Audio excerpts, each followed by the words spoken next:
the danger of a Russian invasion appears imminent, as Vladimir Putin orders his troops to enter Ukraine's breakaway regions.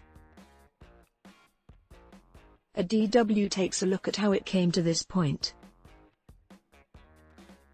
Partners and rivals. As far as size is concerned, Ukraine is the largest country on the European continent, with the exception of the European part of Russia. It became a state following World War I and then was a Soviet republic right up until the fall of the Soviet Union. On August 24, 1991, it officially declared its independence. Russia recognized Ukraine's borders in a number of international agreements, including the Budapest Memorandum of 1994. While Ukraine was economically dependent on Moscow, it politically began looking westwards and started talking with both the European Union and NATO. This all culminated in the Orange Revolution in 2004, with voters electing the pro-Western candidate Viktor Yushchenko as their new president in January 2005. He remained in office until 2010. His pro-Russian successor, Viktor Yanukovych, stopped the signing of an association agreement with the EU he had supported earlier, and by doing so sparked protests that led to his ousting a few weeks later. In the spring of 2014, Russia then seized and annexed the Crimean Peninsula. The annexation of Crimea took place without bloodshed, unlike the bloody battles and heavy losses in the eastern part of the country that have been ongoing since 2014. Russian-backed separatists are fighting for what they have called People's Republics in the Donetsk and Luhansk regions, and more than 13,000 people have been killed so far, according to the UN. An additional 1.4 million Ukrainians have been internally displaced by the conflict.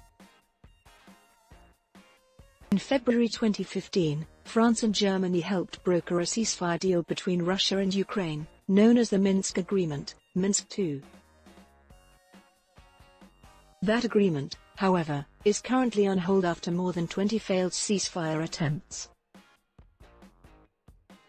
The Kremlin recognized the independence of Donetsk and Luhansk on February 21, 2022. Controversial NATO expansion. Since the end of the Cold War, NATO has pursued what it has called an open-door policy with regard to possible new members. During its 2008 summit in Budapest, it held out the prospect of a possible NATO membership for Ukraine, without, however, providing a specific date. Preventing Ukraine from joining NATO is one of Moscow's key demands in the current crisis. It continues to see such a move as an existential threat to Russia. NATO's eastward expansion. Military escalation. Several months ago, Russia began a massive military buildup on the border by moving tanks, artillery and attack helicopters into position. Russian troops deployed to Ukraine border in February 2022. In addition, it and neighboring Belarus have more than 100,000 battle-ready troops on standby. According to Moscow, the troops are just taking part in military exercises. The Russian military is one of the most powerful in the world. It outnumbers Ukraine by far in terms of personnel, equipment and weapons. Comparison of military strength. Ukraine and Russian NATO troop buildup in Eastern Europe. In response to the Russian troop deployments, NATO has strengthened its eastern flank. 350 German Bundeswehr soldiers and around 100 military vehicles have been sent to NATO member Lithuania, increasing to almost 1,000 the number of German soldiers stationed in the former Soviet Republic.